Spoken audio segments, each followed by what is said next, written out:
Hello everyone and welcome to my Soap Twist 24 channel. I hope everyone is having a wonderful day.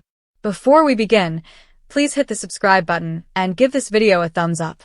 Bridget broke the silence first, her voice piercing the hum of the fluorescent lights. "Will," she began, turning to face him, holding the envelope in her hands. Her fingers trembled slightly as she opened it and took out a single sheet of paper. Her eyes scanned the text, and for a brief period, her expression was unreadable. Then she smiled, not cruelly, but with relief and finality. "Will, you are not the father," she said, her voice bright and almost joyous, as if the weight of the world had been lifted off her shoulders. Katie gasped, her palm leaping to her mouth and the tissue falling to the floor. Will felt the words strike him like a physical blow, and his breath caught in his throat. He wanted to speak up, object, and demand an explanation, but his voice was taken away by the abrupt, crushing awareness that all he'd thought and hoped for was disintegrating in front of him. It had begun 6 months ago, in a time that now seemed like a lifetime away. Will and Katie had been together for 3 years, their relationship calm and stable, based on shared laughter and late-night discussions over cheap wine. They weren't perfect. Will's temper could flare under stress, and Katie's proclivity to withdraw when things got rough had resulted in more than a few fights, but they loved each other. Or so he had thought. Will was both afraid and hopeful when Katie told him she was pregnant. He pictured a future with her and their child, a small family carved out of the chaos of the world. He'd started saving for a crib, looking for baby names, and even saw himself teaching a small human how to ride a bike someday. Then Bridget returned to their life. Katie's older sister, Bridget, had always been a touch wild and wayward. She'd left town years ago, chasing unfulfilled goals, leaving behind a path of broken promises and strained relationships. Will was apprehensive when she arrived on their porch, her hair dyed a vivid red and her suitcase tattered from years of wandering. But Katie had welcomed her, eager to reconnect with the sister she had lost touch with. Bridget moved in with them, filling their small apartment with laughter and stories, and for a while, everything seemed to be okay. But then doubts crept in. Will saw Bridget's odd combination of guilt and protectiveness when she gazed at Katie. He heard the sisters' late-night whispers and how Katie's smile faltered when she thought he wasn't looking. And then there was the pregnancy test, which Katie had taken in secret and hadn't revealed with him until Bridget insisted. "We need to talk," Bridget said one night, her tone unusually serious. "About the baby." Will had believed it was his. Why shouldn't he? He and Katie were together, planning their lives. But Bridget's incisive, unrelenting questioning had seeded a seed of mistrust. "Are you sure, Will?" she asked, her gaze fixed on his. "Are you certain it's yours?" Katie cried, her face buried in her hands, and Will felt the ground shake beneath him. He demanded a DNA test not because he wanted to believe it was possible, but because he needed to silence the doubters and prove Bridget wrong.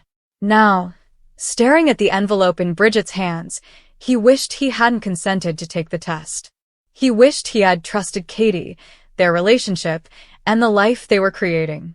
But it was too late for that. The truth was revealed, and it ruined everything. "Will," Katie whispered gently, her voice shaking. She stretched for his hand, but he pulled away instinctively, driven by an unnamed sorrow. "I'm very sorry." "Sorry?" he repeated, his voice hoarse. "Sorry for what, Katie? For lying to me? For allowing me to think?" He paused, his throat tightening. He could not say it. He couldn't tell he thought the child was his, that he loved it right away, or that he had imagined a future that was now in ruins. Bridget moved forward, her expression softening. "Will, do not blame her. This is not her fault. It's complicated?" Will laughed with a sour, empty tone. "Is that what you name it? You come back into our life, shake things up, and now you're telling me it's complicated?" Bridget flinched, but did not back down. "I didn't come back to hurt you," she added. "I returned because I had to. Because Katie needed me." Will's voice increased, his rage boiling over. "She needed you to do what? To ruin everything? To tell me I'm not?" He choked out the words, his hands balling into fists. "Who is it then?" Who is the father? Katie glanced aside, her shoulders trembling. Bridget hesitated before speaking, her voice firm but low. It does not matter, Will. What important is that you now understand the truth. Can you move on? Will stood with his chair scratching against the floor. Move on from what? From loving her? From thinking I was going to become a father? From believing in us? His voice broke, and he despised himself for it. The tears in his eyes, and the way Bridget and Katie looked at him, as if he were delicate, already shattered. The room fell silent again, with the only sounds being the rain on the glass and the faint hum of the hospital's machines. Will slid back into his chair, his wrath drained away, leaving just a hollow pain. He glanced at Katie, the woman he had loved and planned to spend his life with, and saw a stranger. Her face was pale, her eyes red from sobbing, but there was something else there as well. Guilt, undoubtedly, but also a sense of resolve, as if she'd accepted this moment long before he did. I didn't mean for this to happen, Katie finally murmured, barely audible. I wasn't sure how to tell you. I was terrified of what? Will inquired, although he wasn't sure he wanted the answer. I'm scared of losing you, she whispered, her eyes meeting his for the first time. I'm scared of what this will do to us. I wanted it to be yours, Will. I wanted it so bad. He wanted to believe her.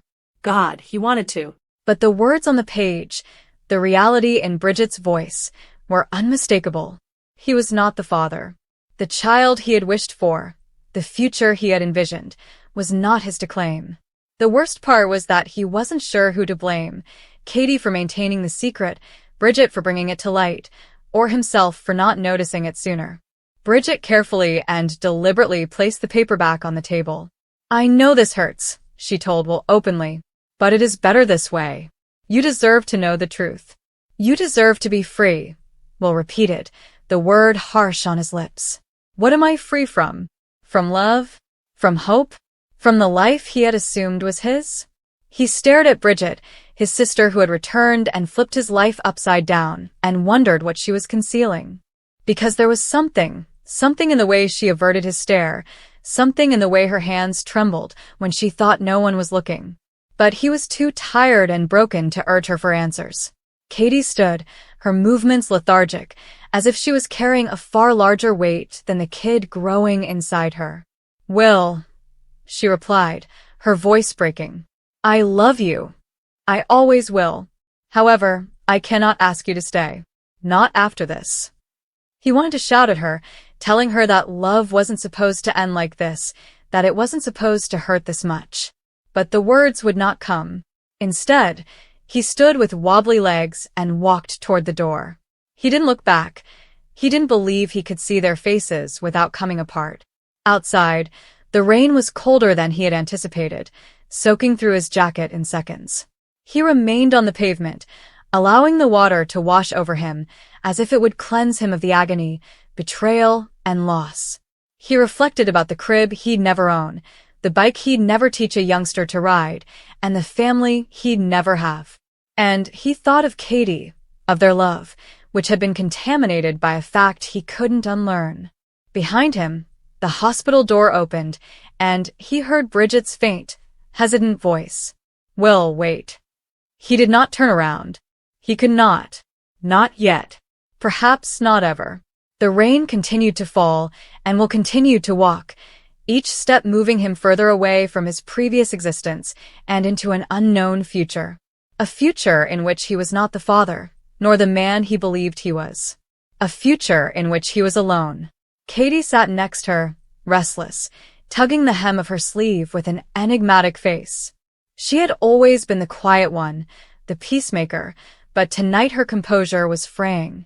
Will stood across from them, near the balcony doors, arms folded, eyes black and jaw taut. He was not a man who enjoyed surprises, and this one seemed like a storm brewing right above his head. Bridget gulped hard.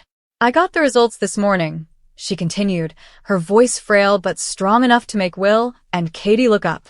Will's chest rose with each sluggish breath. You said you'd wait until we were all together. I did wait, she admitted quietly. I wanted you both here. Katie shifted closer, her gaze moving from Bridget to Will. Whatever it says, Bridget, We will handle it. The truth is better than not knowing, Bridget said, easing her eyes on Will before shame sharpened it again. Do you really believe that? She asked. Will's silence was his response. He once believed in the truth. Before treachery became a recurring taste in his lips. Before love became something that burnt rather than healed.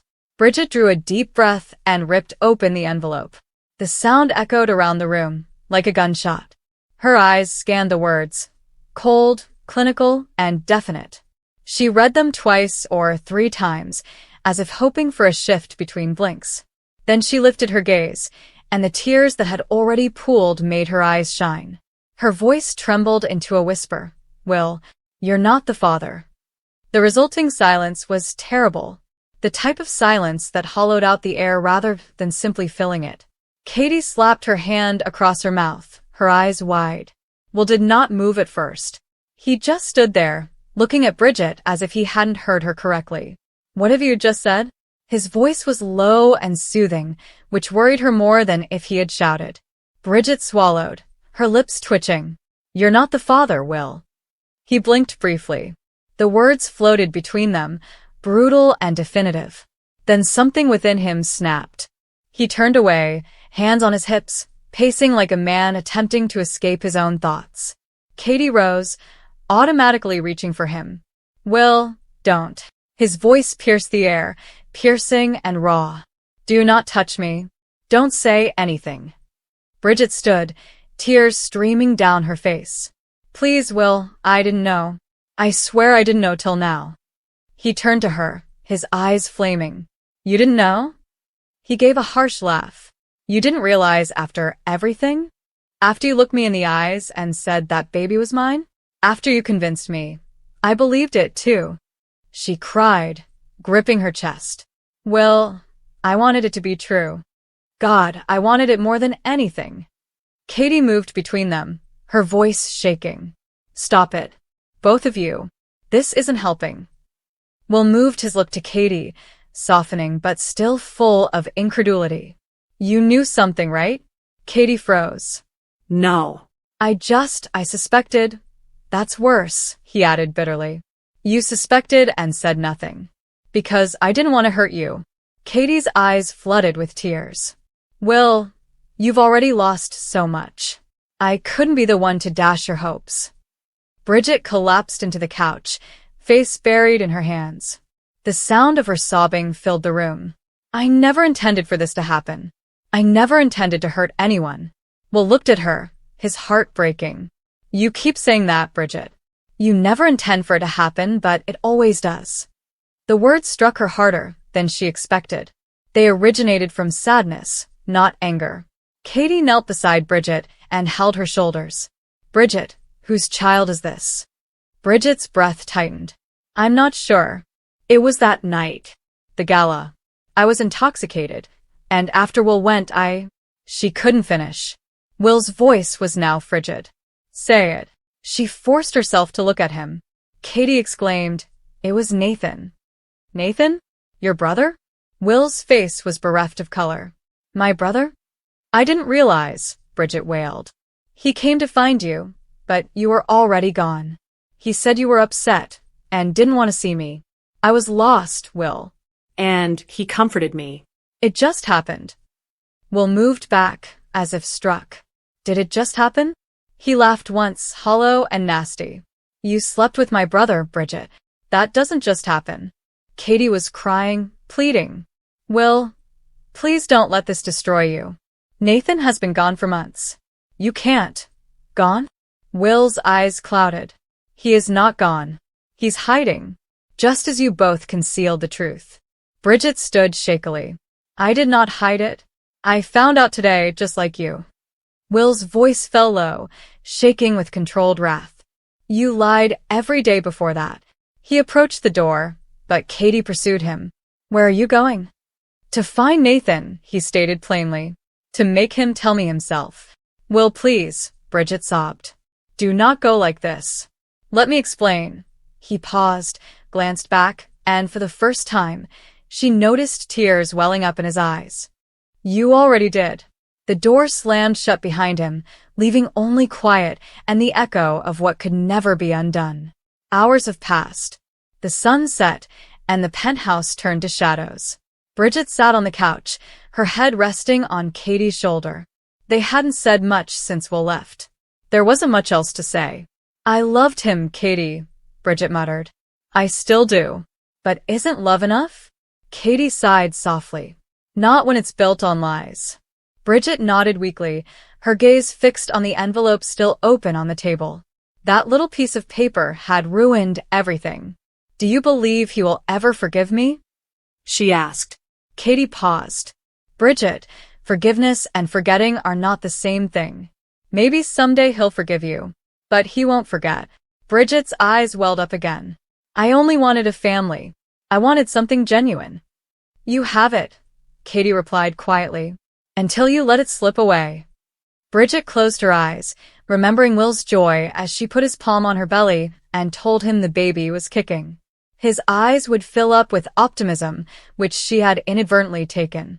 Meanwhile, Will drove aimlessly through the dark streets, his thoughts filled with memories of betrayal. Every streetlight seemed like an accusation. Every heartbeat is a reminder. He stopped near the old pier, where he and Bridget had spent a summer night years ago discussing dreams and promises. Back then, everything seemed so simple. Very certain. He believed in her at the time, that she was the only person who would never hurt him the way the rest of the world did. But she did. And it wasn't just her mistake, it was also his brother's. Nathan. Always charming, always reckless, and always the shadow of Will's light. He took out his phone, his hand hovering over Nathan's number, but he was unable to push call. What would he actually say? "You ruined my life? You snatched the woman I adored and made me doubt everything?" The waves crashing below were steady and relentless. Will's chest ached. He felt like the tide, continually tugged and never at ease. He stayed there till daybreak, when the sky became pale. Then he drove, not home, but to Katie's. She opened the door with her eyes puffy from sobbing. "Will, is she here?" he asked. Katie hesitated before stepping aside. Bridget stood inside, still dressed in the same clothing from the night before, her face pallid and exhausted. Will glanced at her for a long time before eventually speaking. "I went to Nathan's apartment." Bridget's heart stopped. "And?" "He's gone," Will replied. "There's no forwarding address. No note." Katie lowered her eyes. "He's running from his own guilt," Will said quietly. "He should. Because he damaged more than one life." Bridget moved closer, her voice shaking. "Will you please? I never intended to hurt you. I wanted this baby to be yours because in my heart, you're the only man I ever truly loved." Will's gaze softened briefly. "Love is not what you say, Bridget. It's what you do." "I understand," she said quietly, "and I'll spend the rest of my life proving it, if you'll let me." But he shook his head. "I cannot. Not now." The silence that followed was weighty and final. Katie turned aside, tears silently sliding down her cheeks. She loved them both in different ways, but she understood that love alone would not save them. Will glanced at Bridget one final time, memorizing her face, the woman who had been everything to him, but still not enough. He leaned out and brushed a tear from her cheek. "Take care of the baby," he said quietly. He walked away, saying, "He deserves someone better than me." Bridget went to her knees and sobbed, clutching her stomach. "Will." But he did not turn back. Months have passed. The baby was born, a boy with Nathan's eyes and Will's quiet strength. Bridget called him Samuel, and every time she spoke it, her heart broke a bit more. Katie stayed close, supporting her through sleepless nights and sad memories. When Bridget wasn't looking, Katie would observe her and wonder whether any of them would ever recover. Will moved away and began a new work in another city. He did not return for the birth. He did not call. But sometimes, late at night, he'd scroll through the images Katie sent him, photos of the baby, of Bridget smiling weakly, trying to be fine. He assured himself he was doing the correct thing. Letting go was the only way to survive. But deep down, he knew a piece of himself was still present, in that apartment, in that grief, in that baby's first cry. Love does not die easily. It persists, like an echo that refuses to die. And while Bridget and Will led separate lives after that day, they both understood the truth. They were forever tied by the one thing that had devastated them, the love they couldn't forget.